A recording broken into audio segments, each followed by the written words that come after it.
Aranmula MLA. Abin വർക്കിക്ക് പരിക്ക്. പ്രളയ ദുരിതാശ്വാസ പ്രവർത്തനങ്ങൾ കഴിഞ്ഞ് മടങ്ങുമ്പോൾ അപകടം. വാഹനത്തിൽ മറ്റൊരു കാർ ഇടിച്ചെന്ന് ദൃക്സാക്ഷികൾ.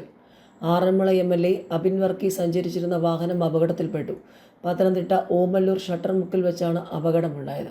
അപകടത്തിൽ എം.എൽ.എക്കും വാഹനത്തിലുണ്ടായിരുന്ന മറ്റുള്ളവർക്കും പരിക്കേറ്റു. എന്നാൽ ആരുടെയും പരിക്ക് ഗുരുതരമല്ലെന്നാണ് ലഭിക്കുന്ന വിവരം. പ്രളയ ദുരിതാശ്വാസ പ്രവർത്തനങ്ങളിൽ പങ്കെടുത്ത ശേഷം താമസ സ്ഥലത്തേക്ക് മടങ്ങും വഴിയാണ് എം.എൽ.എ. സഞ്ചരിച്ചിരുന്ന കാറിലേക്ക് മറ്റൊരു കാർ വന്നിടിച്ചതെന്ന് ദൃക്സാക്ഷികൾ പറഞ്ഞു. പരിക്കേറ്റവരെ ഉടൻ തന്നെ സമീപത്തെ ആശുപത്രിയിൽ പ്രവേശിപ്പിച്ചു. അപകടത്തെക്കുറിച്ച് പോലീസ് അന്വേഷണം ആരംഭിച്ചിട്ടുണ്ട്. പ്രളയ ദുരിതാശ്വാസ പ്രവർത്തനങ്ങൾക്ക് ശേഷം താമസ സ്ഥലത്തേക്ക് പോകും വഴിയാണ് അപകടമുണ്ടായത്. മഴക്കെടുതിയിൽ സംസ്ഥാനത്ത് 25 പേർക്ക് ജീവൻ നഷ്ടപ്പെട്ടു. 52 വീടുകൾ പൂർണ്ണമായും തകർന്നു. കണക്ക് പുറത്തുവിട്ടിരിക്കുകയാണ് സർക്കാർ. കാലവർഷക്കെടുതിയിൽ ഇതുവരെ 25 പേർ മരിച്ചുവെന്ന് സംസ്ഥാന സർക്കാർ അറിയിച്ചു. 4 പേരെ കാണാതാവുകയും 10 പേർക്ക് പരിക്കേൽക്കുകയും ചെയ്തു.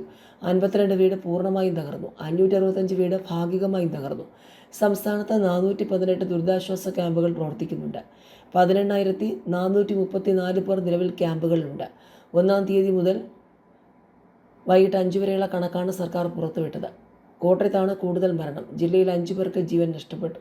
മലപ്പുറത്ത് 4 പേർക്കും, ആലപ്പുഴ, കണ്ണൂർ ജില്ലകളിൽ 3 വീതം പേർക്കും ജീവൻ നഷ്ടപ്പെട്ടു. ഇടുക്കിയിലും കോട്ടയത്തുമാണ് ഏറ്റവും കൂടുതൽ വീടുകൾ പൂർണ്ണമായും തകർന്നത്. പത്തനംതിട്ടയിലാണ് ഏറ്റവും കൂടുതൽ വീടുകൾ ഭാഗികമായി തകർന്നത്.